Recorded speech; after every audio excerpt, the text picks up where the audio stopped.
Joining us now on the show is the Commissioner of Tourism for the United States Virgin Islands, Joe Boschulte. Joe, thanks for coming on the program. Appreciate it. Hey, thank you. I'm happy to be on. It's been a minute since I've been on the I know, show. it's been a little Thank you while. for So, having me. hope you've had a good summer. I want to talk to you a little bit about travel. I know you guys have a promotion going on right now for travel to St. Croix specifically. But before we get there, we've been talking about domestic versus international travel and where we're seeing numbers coming in. The Virgin Islands kind of occupies this unique space in travel and vacation in the United States, where it's a U.S. territory, so a passport's not needed, but very different than just about anywhere else in the country you can travel to. So, what have your numbers looked like for 2023? Oh, we've been doing really, really well from a overnight perspective in terms of travelers flying in from airports like Logan in the New England area, straight down the East Coast, out west to Chicago, Midwest to Chicago, and Southwest to Houston and Dallas. So we've been doing really, really well to both airports in St. Thomas and St. Croix, the USVI. We've been doing very, very well in terms of the cruise ship business. For decades, St. Thomas has been an anchor Yeah. stop for many cruise trips itineraries. And we were very fortunate and very grateful that the cruise traffic has come back very robust, sooner than many of us in the industry thought it was going to come back. So our cruise numbers for 2023 surpassed where we thought they were going to be, and they're very close to getting back to 2019 numbers. So, a matter of fact, I had some conversations with some of our team on ships that came in this week into St. Thomas, and the numbers were over 100% capacity on Wow. 3 out of the 4 ships. So people are definitely cruising again, which is a very good sign for us in the USVI for our overall economy. Do you have a sense of what prices are looking like? I've heard, just from company earnings and things like that, that domestic airlines are actually, cutting down on prices a little bit for domestic travel, but international has been expensive. Do you know what prices are looking like for travel around right Yeah, now, we generally we, we are speaking? still they're still higher than me as a tourism lead would like, Sure. because it makes us less competitive in a sense from just as you mentioned, traveling somewhere domestically for vacation. However, they are not beyond reason, Yeah. and they've been holding pretty steady for I would say the last 6 months or so. We normally have a bigger drop off for seasonality in terms of pricing, but like you mentioned, we're still sort of this hybrid destination that you don't need a passport if you're a U.S. Right. citizen. However, most airlines would have us be in their sort of international segment of their bookings.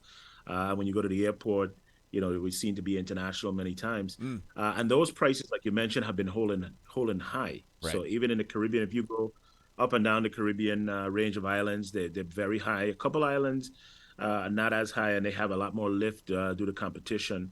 But similarly to Europe, prices have definitely up from where they were. I think where I'm hopeful that we sort of have capped out in pricing, and that we're going to start to come back down. The USBI has been fortunate, market driven, as well as we've been fortunate to have a very strong demand that our pricing had been 20 to 25% above the rest of the region, and we're coming in with the highest load factors in the region. So Mm. it's kind of reflective of your show, right? It's supply and demand, and we tend to do well, and people are still paying the prices to come down. But as a tourism lead, I would like to see prices Sure. come down. But we also understand that we work in a free market, and the airlines are going to charge what they're going to charge. They are. I think what was more of a concern to us was the thought that we were going to be hit heavy with a recession. And I think so far we look like we're holding strong through that. Inflation numbers have come down. I'm starting to see a change in the pricing of goods around the island. So that's a good sign relative to 6 months ago. So hopefully we continue to see that trend. So for a visitor to the territory, all in, I would say your cost, because the hotel prices are down and the Airbnb prices are down, sharing economy are down from where they were 6 months ago. So I would say that the value proposition to the USVI is as good as it's been for a long time.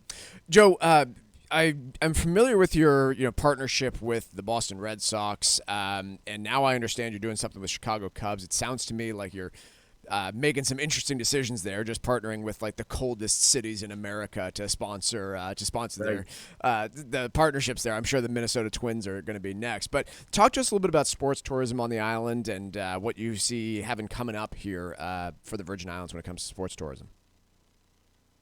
Yeah, thanks for that question. I think what we found is exactly what you hit on. That was something that we were looking for. One, our first objective was to find a sports partner that had shared many of our values that we have in the USVI. So loyalty to the brand, definitely are committed to seeing success like the Red Sox fans and of course the Cubs fans have seen tough days like we've seen in hurricanes, but we are resilient and we bounce back.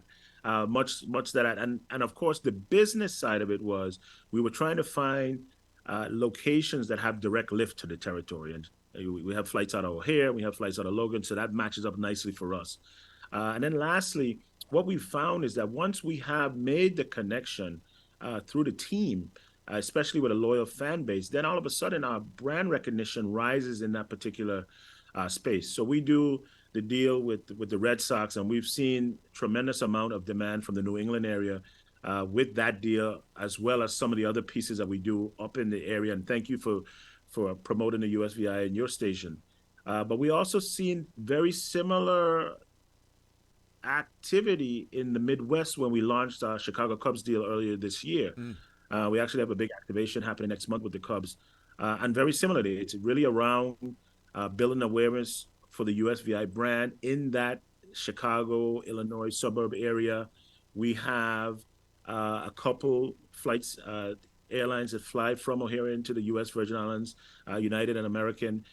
So that's working well. We have another big announcement that I can't make yet, but we're going to make it. That's coming out. That's going to be another big feather in our sports tourism cap with what it means for our recognition that's coming along. So we're very pleased with it. We're hopeful that we start to then use these platforms to get more teams to want to do some exhibitions or bring their family members down or see the USVI as a very good option to take their vacations off season too. And of course, we really want to thank the people that continue to travel to the USVI. And we welcome those that are yet to come, and we hope they come soon. So let's talk about that, Joe, because from what I understand, you guys have a promotion to St. Croix right now. Can you tell me a little bit about it and what the rules are and what you guys are seeing? Yep. Well, thank you for that. Yeah, we have a promotion that's going right now where you get $250 off every ticket into the USVI if you stay 4 nights at one of our participating hotels. And it's a wonderful program. I was talking to some people over the weekend, and I was explaining to them, when sometimes you don't think about the math, right? So I said, you have a family of 4, right? It's you and your 2 daughters and your wife. I said, that's $1,000 if you book a ticket into St. Croix and stay 4 nights, and they give you 1 night free, so you get 5 nights, and you get $1,000 off the airfare coming in. Wow. I said, that's something that all of a sudden, where we may have deemed to be more expensive relative to some of our competition in the region, all of a sudden, when you add the promotional pieces, all of a sudden now we become a super value. And they, fortunately, they were looking into it, and I think they pulled the trigger.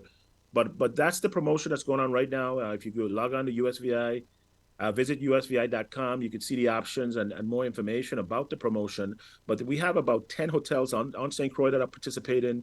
And like I said, the sweetest piece of the deal for me, at least somebody that travels a lot, is $250 per person. You get a credit back from the airline travel if you do take advantage of this particular promotion to St. Croix, a vibe like no other in the USVI. Quickly, Joe, I heard visit USVI.com. When does the promotion actually end? I believe right now we have it ending in the beginning of October. Okay. But a little birdie told me that I think we're going to try to extend through the winter season to give people an opportunity to fully, take advantage of this as we move into, the winter season of 23-24, that people can jump in early and get their tickets to come to St. Croix. Sounds like a dream to me. That's Joe Boschulte. He's the Commissioner of Tourism for the United States Virgin Islands. Join us today to talk about tourism on the island, how things are going, and winter season will be here before we know it. Joe, thanks so much for joining us. Really appreciate it as always, and look forward to chatting again soon. Okay, great. Thank you. Have a good one.